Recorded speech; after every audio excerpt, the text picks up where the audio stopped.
All right, Taylor, this is a long time coming, my friend. I've seen you come from the bottom all the way to the top in like 3 years. So it's exciting Right. to see. And I'm really looking forward to sharing your story with our listeners so this can inspire a lot of people. So I know you pretty well. So, obviously, for the people who don't know you, who are you? Where do you live? And what were you doing before you got into real estate? Yeah. Thanks, Greg, for having me. I'm super pumped. Yeah. We've gotten to know each other pretty well over the last 2, 3 years. So Taylor Berg, live here in Poughkeepsie, New York. That's the Mid-Hudson Valley area, same neck of the woods that you grew up in. And I've been in New York for just over 4 years. So I came here when I was a union tradesman, and you can kind of bounce all over and travel for work at different locals is what they call it. So I was working at a power plant here in Dutchess County and wasn't planning on staying, but I really liked New York and the money was better. I came from Michigan, born and raised. So I came out here and I kind of liked it. And yeah, that's right. Yep. Yep. The mitten. And so I ended up switching my book. So I was like permanently here and transferred to the local out of the New York City, 740. And I just newly married, and then we decided to get debt free. We had like 110,000 in debt, and we decided to do the whole Dave Ramsey thing, and we just crushed all our debt. We lived in a studio apartment, no kids or anything like that, and we crushed it in 1 year. And so I That's was like, wow, amazing. that's cool. Yeah, it was. Yeah, we lived on like beans and rice. And then it'd be like an hour drive to work. So I would be listening to podcasts, and then the algorithm would it was just shifting to a little bit more real estate. And I heard about wholesaling, and I was literally hypnotized by it. Like I could not stop thinking about it, learning about it, all the different guys, Jerry Norton, Brent Daniels. And I ended up joining Brent Daniels' TTP mentorship almost right away. So that was in the beginning, right when COVID started. So it was March 2020 is when I learned about wholesaling, and it didn't take long before I started taking action. I didn't get any traction for a while, but that's when I started getting hooked. Yeah, I mean, I remember I think you called my website because I've had a pretty good website ranking in New York forever. And I remember you called me, and I did that same thing when I was starting like you. And you just seemed different on the phone. Like a lot of people call, and, normally I don't even answer, or I personally will not answer now. So I'll get the message forwarded to me from Ryan. But I answered and I spoke to you, and you seemed like, you're really serious about it. Like you seemed very serious about everything. Your demeanor and your tone, like you just really seemed serious and committed. So I remember we spoke for a couple of minutes, and, you were smart in your journey because not only did you get good mentoring from Brent Daniels, who's got a very good track record on success with students and himself, but you reached out to me and obviously gave you some good advice, and you were able to act on it. So like, let's just get into the beginning part. And I remember I would tell you, like, dude, it's not easy. Like, especially in New York, it's a hard market. And it's not because there's a lot of competition. It's because the attorneys and the sellers, and it's just a different kind of, we talked about this on Steve's podcast the other day, like how hard it is in New York with all the stuff that's not normal about real estate compared to the rest of the country. So like what was like the path to your first deal? Let's just get to that, because obviously, you did a deal fairly quickly from New York standards, but what was the path that you took to get to that first deal? Because it's super hard to do that in New York. I agree. Yeah, you're right. Yeah, you make a couple of good points. So I got Mojo Dialer. I started cold calling, and I didn't have any money. And one thing I didn't do is I never went into any debt, no credit cards or anything, because I was so fresh to the being debt free. So I just pulled an absentee owner list. And I think even before I called you, I called Devin, and Yep. I called a bandit sign, and I said, hey, I'll put up your bandit signs if you can show me what you do and how you do it. So I got a lead, and I got scared, and I'm like, what do I do? I don't know what to do. I don't have an attorney. I don't have anything. So I called Devin, and he's like, yeah, well, send me photos. And I gave him what the price that they said in the photos. He's like, that's actually not bad. And so we went there and we ended up doing a deal. It took a long time for that one. It Was closed that on in Middletown? It was. Yeah, Yeah. I remember Yeah. that. West Main Street. Yeah. Yeah. Huge old Victorian house. Yeah, I remember that So, one. yeah. So I caught the wife on the way home, and she's like, don't talk to my husband. I'm the one to deal with. And then she stopped calling me. So I was calling the other numbers. I got a hold of him. He's like, yeah, I really want to sell it. My wife doesn't really want to sell it that much. And so from then I was talking to the husband, and we ended up just meeting up, and he wanted to sell. And I'm not sure if he was really talking to anybody else, but I was really eager. So I didn't really know what I was doing, but I just asked Devin every step of the way. And it ended up me and him split it. We got like 13.5 each. So it wasn't bad for the first one. That's a $26,000 spread on your first deal. I mean, in New York, that's normal because it's so expensive. So like that is a normal wholesale fee. But for a new person who's never done a deal and probably never made money on their own before, getting a lump sum of cash of 13 grand is certainly nothing to sneeze over. So the question is really like, how come you were able to do this when so many other people just, they want to learn, it's easy to learn, but then they just don't take action? Like, why were you able to do that and persist? Because obviously you had help with Devin and me, and it's obviously, smart of you to reach out for help, but how come you were just so persistent with this? Because a lot of people, they love listening to podcasts because it feels good. But the truth is you need to go out and get leads and talk to owners and make offers. And that's really what makes the money. I hear you. Yeah, you're right. And that was a struggle too, because it's easy to consume podcasts and YouTube all day and think that you feel like you're doing something. And I did a lot of that too. And I'm not sure what the difference was, other than I just had this deep desire that I felt like once I heard about it, I was going to do it. I was going to be successful no matter what. And the deal almost fell apart a few times. And I remember, calling Devin and saying, there's no way I'm going to let this thing fall. I didn't know what to do, or, there was issues, and I just was committed 100%. I wasn't interested. I was committed. And for something, it was just deep inside of me where I had to do it. I needed to do it. It just was for me. And I just knew it the whole time. So no matter what, I was going to just bust through the wall. And so I chose cold calling, and it was always a struggle to get the contact rate, to refresh the list, format the spreadsheet, skip trace, find the right ones, the caller IDs from getting spam.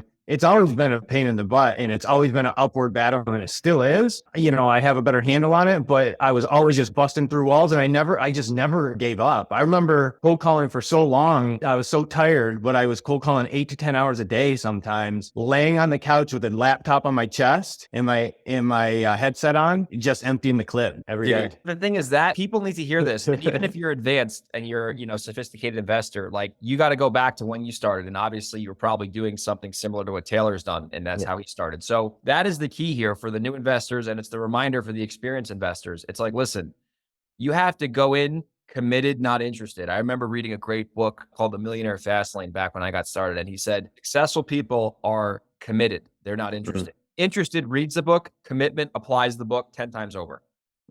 That's great. Yeah, that's great. And that's what it takes, especially in New York, where it's a difficult market. And we obviously have a whole podcast we've produced in the past that teaches how to do it in New York for free. So let's actually go into like the teaching topic of today's podcast, because you are an expert in cold calling at this point, because you've been doing it for almost 4 years. So I'm going to just like almost pretend like I'm sitting down with you for lunch and I'm like, hey, I want to become amazing at cold calling. And I'm going to ask you some fucking very detailed questions that I know you know the answers to. So let me just give you the broad overview, because I want to tell people before we get into it, you have been able to actually systematize and scale cold calling in one of the most difficult markets in America, in the Hudson Valley, Westchester area. People are, they're very like skeptical, right? And I said this on Steve's podcast, like people in New York are skeptical about things. Like it's not like in Alabama, like people just answer the phone because they're nice. New York is the complete opposite. So let's get into the numbers with cold calling. Let's just start with that, and then we'll kind of unpack it from there. So let's say we have a list. All right, let's just say we have an absentee owner list of 20,000 people in a major market, Hudson Valley, Dallas, Las Vegas, doesn't matter, Washington, Seattle, Washington, 20,000 people.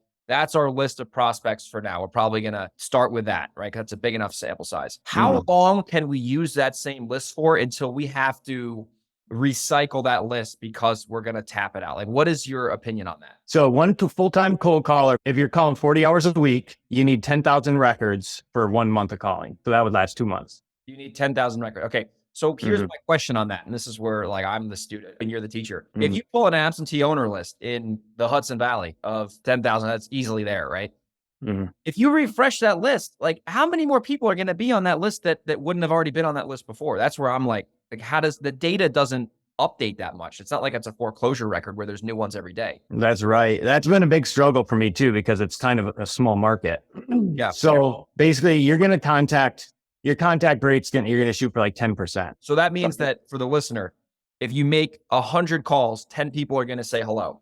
So say you call the absentee owner list for 2 months, then you're going to have to broaden your list a little bit, either broaden the market a little bit, do the whole county, or you're going to have to loosen up on the filters a little bit. or, how long they've owned the property. Maybe you want somebody who's only owned the property for 20 years, but you run out of data. So now you're going to scale back to people who've owned the house for only 5 years. So the list, it's not going to be as good. The broader you go, the tighter those filters are, the smaller the list is, but the better the list is. Okay. So we start with a list, 20,000 people. We're going to Mm-hmm. assume a 10% contact rate is reasonable. We would assume Mm-hmm. that's reasonable, where 10%, Mm-hmm.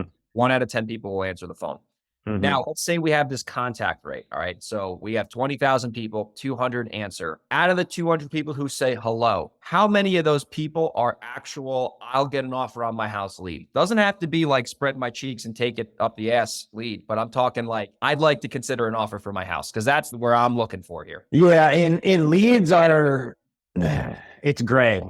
It Right? is Different very people. gray. It's so gray. But one thing that is not gray, that's completely black and white, is a contact. And a contact is when you ask a homeowner if they want to sell. That's a contact. So basically, if you're doing a full day of calling, a good day of calling is 100 contacts. Out of that, if you get, leads are gray. So anywhere from 2 to 5 is really high. 2 to 5 So, leads out of 100 contacts. yep. That's good though. I mean, I look at it like, because think about it. I get calls and texts and whatever for other things, not real estate. Yeah. I don't answer the phone. Or if I answer, I hang up Yeah. or say, hey, I'm not. I usually say, hey, I'm not interested. I'm sorry. I'm pretty nice in general. I'm not like, don't call me again. But if you're going to get 100 contacts a day, that's a great number to optimize for. And I wanted to make this a really tactical podcast. If you can get 2 to 3 leads out of 100 contacts, they might not be the best leads, but obviously, as Gary Keller says, the quality of the leads is in the quantity of leads, aka you need a lot of good leads. If you're getting 2 to 3 leads a day consistently,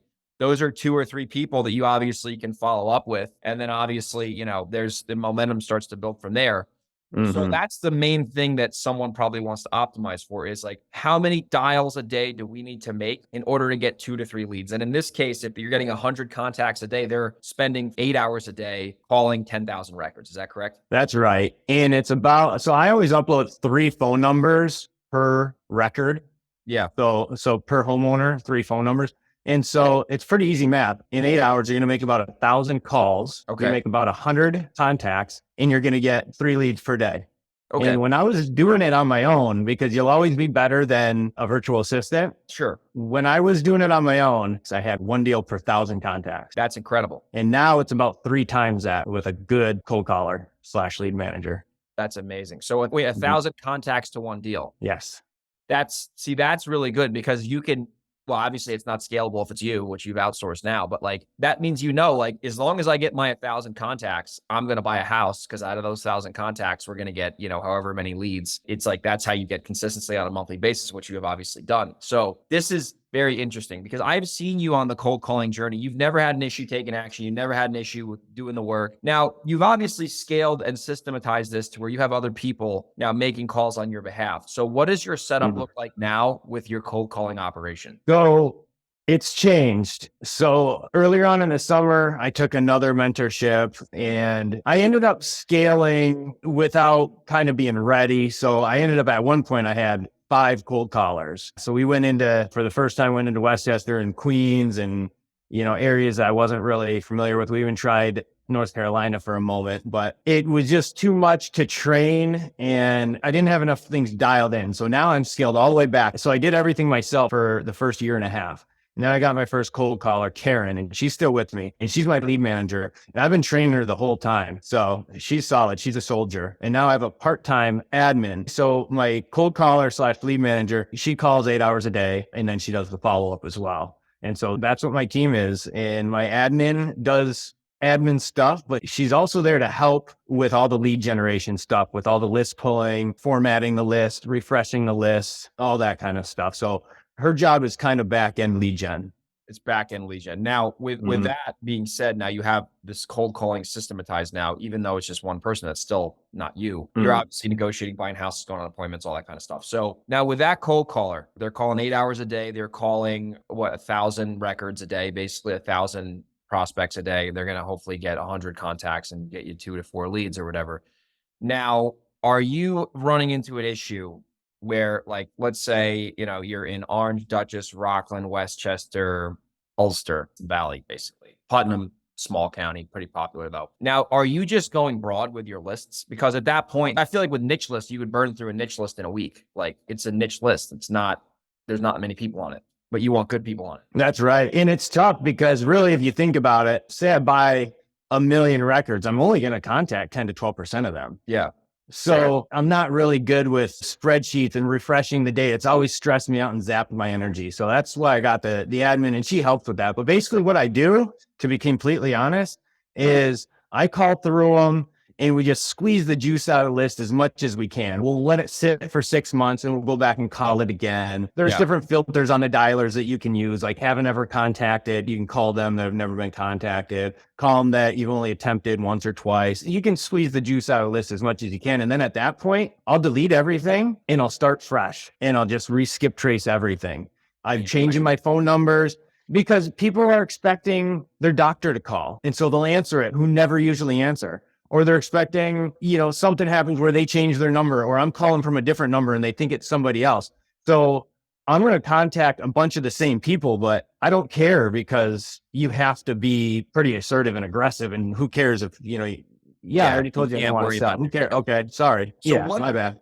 So these dialers are able to track all this. What is the dialer that you prefer? So I started with Mojo, and then I was cheap and I wasn't making a ton of money my first year. So I went to Zen Call, and that one had up to 10 lines, and Mojo's only a triple line. You can have actually a 12 line, I believe. And so I'm like, screw it. I don't want to skip trace anymore because skip tracing is kind of expensive. I'm going to just run through the same list as many times as I want. I'll just crank up the dialer, but that fries your caller IDs and spams them all. So I learned that, and the algorithm wasn't great. So I went back recently to Mojo, and I really love Mojo. Mojo's solid. It's simple. It's simple and effective. So you're using Mojo. Now, with your cold callers now, and then we'll get into big deals. Obviously, anyone who gets a cold call is a little skeptical. That's the reality. Are they just basically saying, hey, I'm, XYZ, I'm reaching out to see if you'd ever consider an offer on 123 Main Street? And then if they say yes, they're just going to not be crazy with qualifying, push it into Podio, and then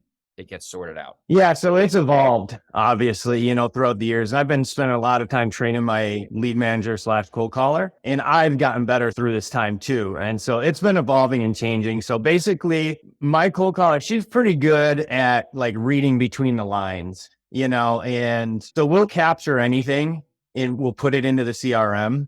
And then on Monday mornings when we do our KPI meetings, we'll go through all the hot and warm leads and just kind of go through like, okay, why is this here? What's going on with them? Yeah. Okay. Time. So it's condition, timeline, motivation, price. And then I say there's a fifth one, which is vision. Do they have a vision of where they're going to go or what the next step is or actually selling? Or are they just saying, yeah, we want to move down south after I retire, or yeah, it'd be nice to sell. So that vision. So now we have a process where we say, what's going on with their situation? Why would they sell to us rather than a realtor? And what the lead status is. And so that's going to condition, timeline, motivation, price. And then what the lead status is, cold, warm, or hot. And then why is it that lead status? So we have to justify it.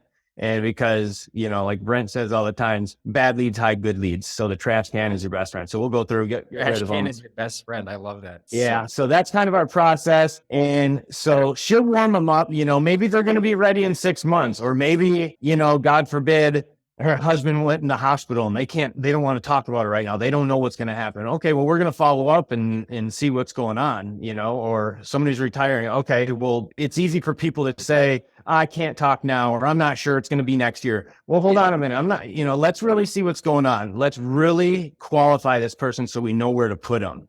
That's been really big.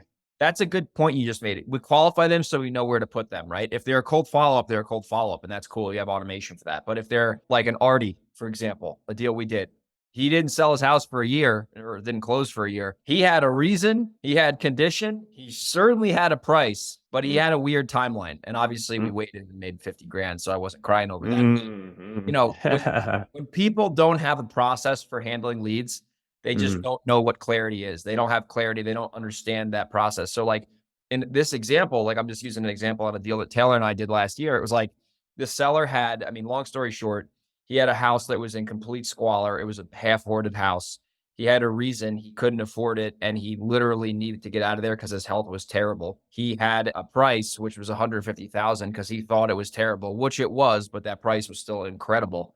And we didn't have to Hmm. cheat that thing. But his timeline was off. He like didn't know how to move. His daughter was like building a suite in the basement, and that took like a year. So his price was off Oh, the other yeah. three. So it was like it's obviously a lead, and it resulted in a great deal. But you got to have a Yeah. process. That's the takeaway for the listeners. So let's get into big deals because I use that Artie story as an example. You and I had a phone call and we were just talking, and I was just telling you, like, yeah, it's like the same effort to make 50 that it is to make 10. And you're going to obviously make an extra 40 grand and it's the same shit. So, like, what was your evolution? Like, tell me your journey. Cause obviously you've always been good at getting leads. That's something that you've, had a knack for. But like, how did you evolve from just getting good at getting leads to like becoming a real wholesaler and making real money? Cause that's what you've obviously done now. Yeah, that's a big difference too. In my first year, I did some small ones, real small ones. And that's before I was really, getting to know you. And just so everybody knows too, when you're starting out, when I was starting out, I didn't have any confidence. I didn't know what I was doing, like I didn't have any confidence in negotiating. I didn't know the market. I didn't know if it was a good price. So it was scary to give somebody a commitment because I felt like if I give them my word and then I have to back out, like, oh, it hurts so bad. Just, Yeah. it sucks. That's because you're a Still good person. yeah, you're right. And so I always struggled with that. And so I would put it off and put it off. And so for anybody starting out, like I had this conversation with you a few times, I JV'd with you on a lot of deals, for like a year and a half. And it's okay. Like you need that. Most people need that. I don't know anybody who just like jumps right into it. And maybe there are a couple people that can do that, but you really need to squat up with people who know what they're doing because, Greg really gave me the confidence. You gave me the ability to know how to negotiate with the seller, but to turn into these big deals like we're talking about now, they're different types of people. It's lambs and sharks, Yeah. Yeah. Yeah. the buyers are the sharks. And I was still like a little lamb and they were going to eat me alive and they were. And so having Greg, and by the way, too, when I met you, Greg, I thought you were 10 years older than me. You're like 10 years younger than me. I know. Yeah, 28. Yeah. I look So older now. I used to look young, but now I got like wrinkles and bags under my eyes, facial hair. This no, is you look good. And so the big thing, just it's two businesses though. Getting a house under contract is like the first business, and then selling it's like the second business. so true. And so I was more comfortable like lead generating and stuff like that.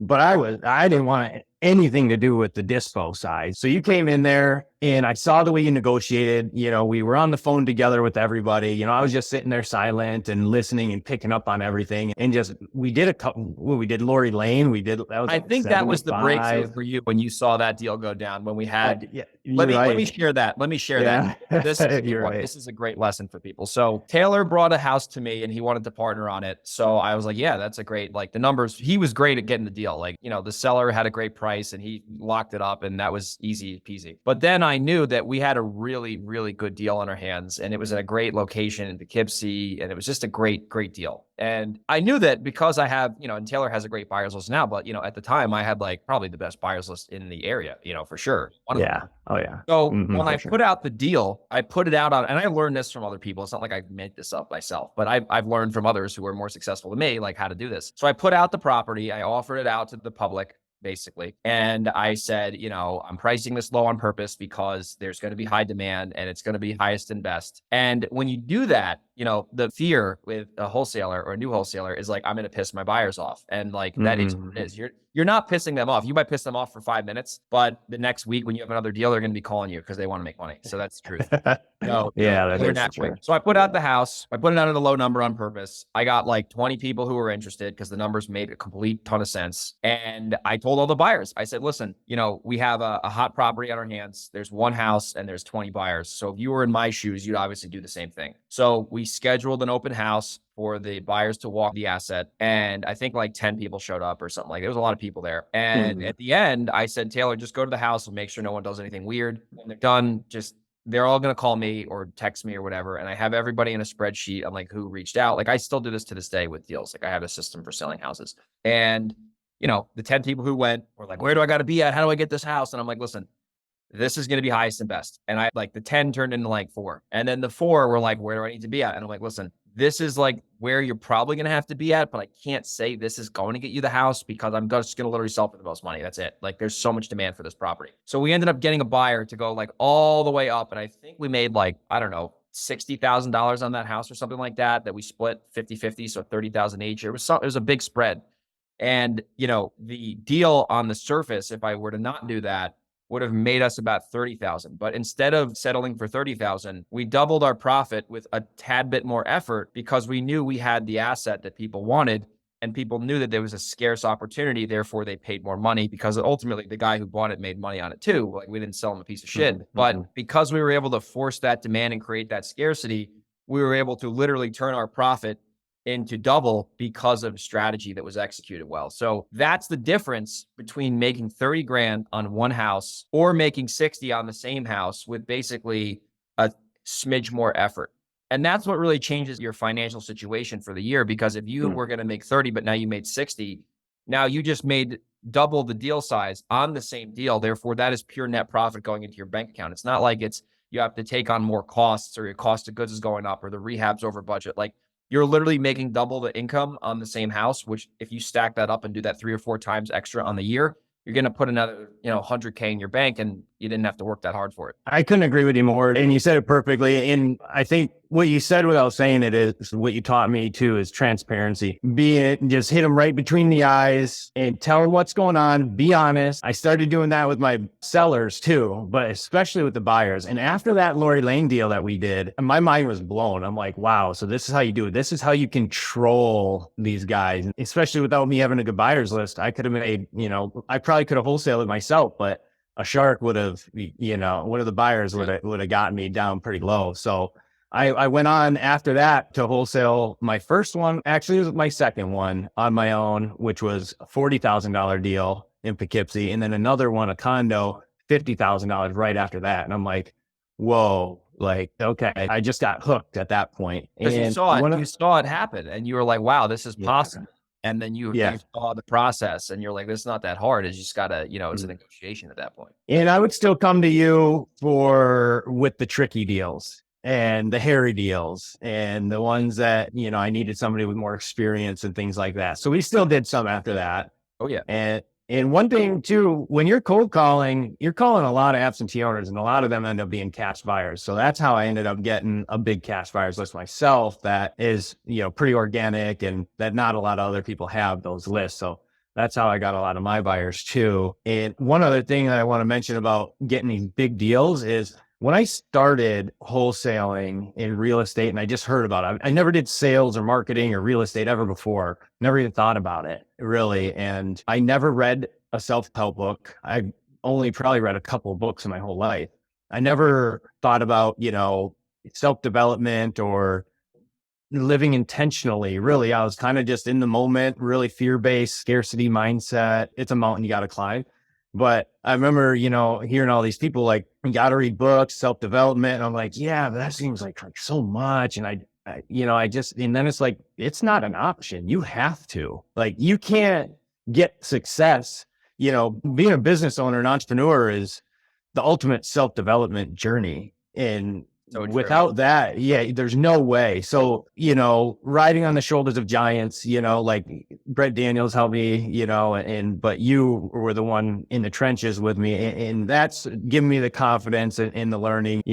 I was doing everything in person with you, but so that just all kind of helped. And there's no going around it. You got to be in self-development. Your level of income is direct proportion to your level of self-development, and then it could be reading books, it could be podcasts, it could be coaching, it could be videos like YouTube videos, whatever, but you got to raise your education level to then have that education turn into insight, which would then lead to intentional action, right? So that's a critical thing. I see a lot of wholesalers, they think, and at least this was my problem all those years ago, which is crazy to say, is like, if you start out and you've never made money before, What makes you think the next year you're going to make 200 grand if you have no business experience? So it is a journey. It takes time. It takes lessons. It takes a lot of action. It takes a lot of persistence. Like you have to push through barriers in business. And, that Hmm. happens to everybody. It's not like you're the only person that's getting kicked in the face. Like, I mean, I've had crazy shit happen to me in real estate. I mean, it's inevitable. You've had crazy shit happen to you. It's a business that is highly emotionally charged. And when you're working with distressed sellers, there's a lot of times there's a reason they're distressed. There's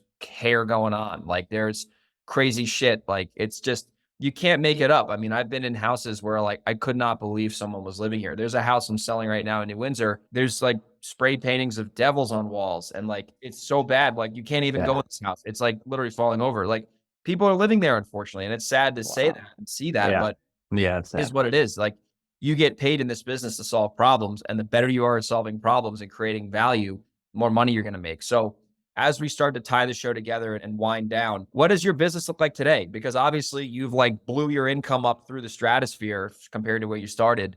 And obviously you're just going to keep getting better. Yeah. So you're right. And basically never giving up was just the thing that, I just never stopped. I just never, ever, ever, ever stopped. And, people see guys like you and people on all these big podcasts, they think, oh, they must have, have it all together and they don't run into any adversity. Like, no, it's hard. Like it's tough. And you just keep going, you can have a bad day and not be productive. Every day isn't a 10, but just never stopping. I think that's just the big difference with me is just I never stop. And today, so basically when I started, yeah. So March 2020. It's the end of 2023 right now. So my first full year, I made 65K. That's better than a Yeah. sharp stick in the eye. I'll be honest with you. I mean, that's like the normal accounting job when you just get out of college. I mean, that's not bad. Your first year. No, That's good. no, it's not. Yeah, it's not bad at all. It's really not. And so I always just want to double it. So then last year, okay, I made 220. These are gross wholesale spreads. So then I was like, okay, I want to double it. And so this year I'm at 405 this year, 405. And so that's more money really than I ever thought I was ever going to make. But now That's like a that half I'm a in million it, dollars, dude. That's a serious amount of yeah, money. yeah. And what I wanted to say too is like now that I'm doing big deals. I don't do a ton of deals. So this year, I think it's only, well, I shouldn't say only. I did 11 deals this year. And so those are big spreads. Yeah. And I did do two that were really small that were kind of just to push through to kind of make the buyer happy because some things happened with it. But now that's all I see is just big, huge whales. Like that's just all I go after. I literally don't see, I'm like, it's not a deal. I guess I literally don't see them. I don't even pass them up. I literally just don't see them anymore.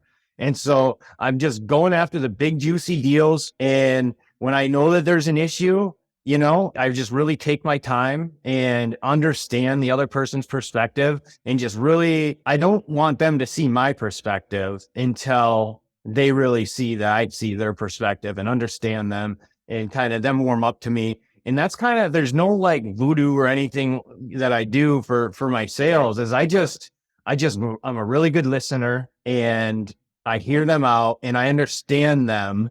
And then that creates space for me to come in and explain why my price is where it is. And not always, not even usually, but sometimes it works out really good.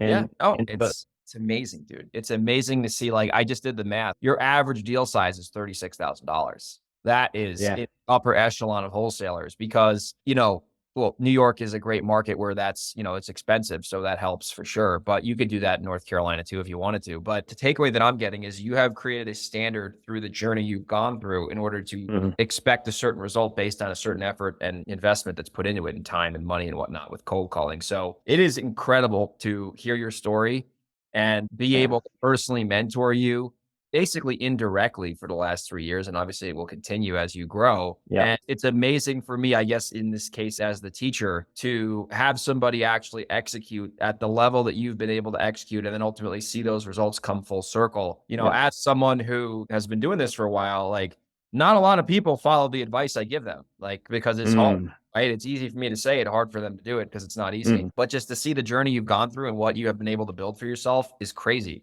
You became debt free, created a lot of cash and freedom in your life. Obviously, you got a wife and 2 kids now. Like you can be a good dad and a good husband, and you have the ability to drop them off at school, and you can set your own schedule. And that's why people get in this business. They don't get in this business to just hoard money. It's what do you do with the money? And obviously, you've been a good steward of capital, and you started with the right foundation. So it's an honor to call you a friend and a colleague. And it's incredible to see, what you're going to do with the experience that you've built and the momentum you've built and the skills that you've built. And I just tip my hat to you if I had one on right now, because it's incredible. So you got to be really proud of yourself and understand that, you're just going to keep that consistency, that momentum up.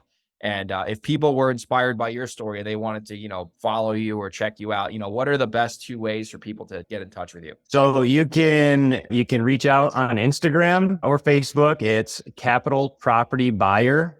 That's not plural. There's no S on the end. So it's Taylor Berg, Berg. And my phone number is 845-312-4115. So you can reach out to me in any of those ways. Look at that.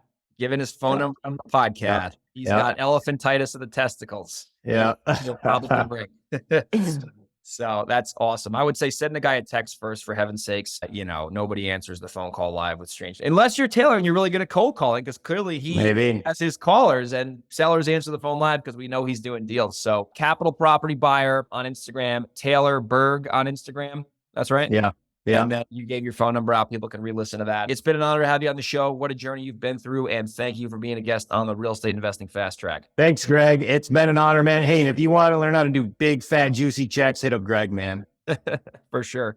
If you're in the Hudson Valley or Reno or Delaware or San Diego and you have a deal to sell to me, Greg at velocityhousebuyers.com. All right, everyone, signing off.